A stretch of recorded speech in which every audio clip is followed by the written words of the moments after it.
September 23. புனித Pio.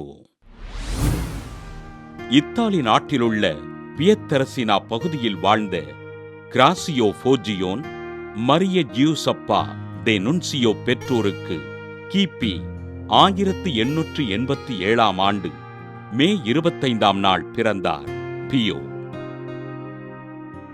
Francesco போர்ஜியோனே என்ற இயற்பெயரை கொண்ட இவர் தன் 16வது வயதில் மோர்கோனே நகரிலிருந்த கப்புச்சின் சபையில் நவத்துறவியாக சேர்ந்தார்.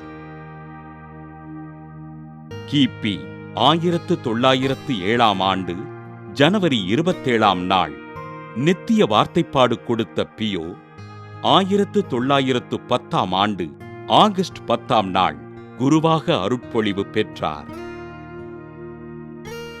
கிபி 1918 ஆண்டு செப்டம்பர் 20 நாள் ஆண்டவர் இயேசுவினை 5 காயங்களோடு காட்சியாக கண்ட அருட்தந்தை பியோ மரண வேதனையினை அனுபவிக்க ஆண்டவரின் 5 காயங்களும் இவரின் உடலில் தோன்றியது.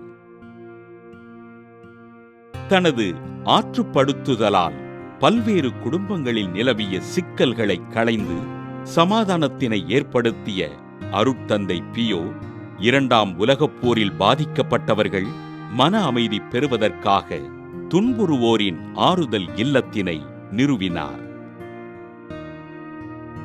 ஜெபமே இறைவனின் இதயத்தை திறக்கும் திறவுகோல் என்று கூறிய பியோ தன்னை அணுகிய அனைவருக்கும் இறைவனின் தனிப்பெரும் கருணையினை எடுத்துரைத்தார்.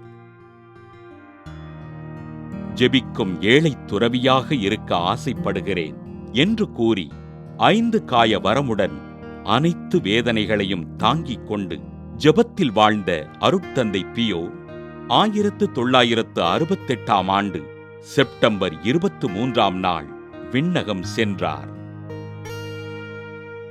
ஒப்புரவு அருட்சாதனம் வழியாக மக்களுடைய பாவங்களை மன்னித்து சிறந்த ஆன்ம வழிகாட்டியாக திகழ்ந்த அருட்தந்தை பியோவினை திருத்தந்தை 2ஆம் ஜான் பால் 2002 ஆண்டு ஜூன் 16 நாள் புனிதராக உயர்த்தி தன்னார்வ தொண்டர்களின் பாதுகாவலராக அறிவித்தார். புனித பியோவின் திருவிழாவினை கொண்டாடுகின்ற நாம் மாதத்திற்கு ஒரு முறையேனும் நல்ல பாவ சங்கீர்த்தனம் செய்து நமது பாவங்களுக்காக ஆண்டவரிடம் ஜெபிப்போம்.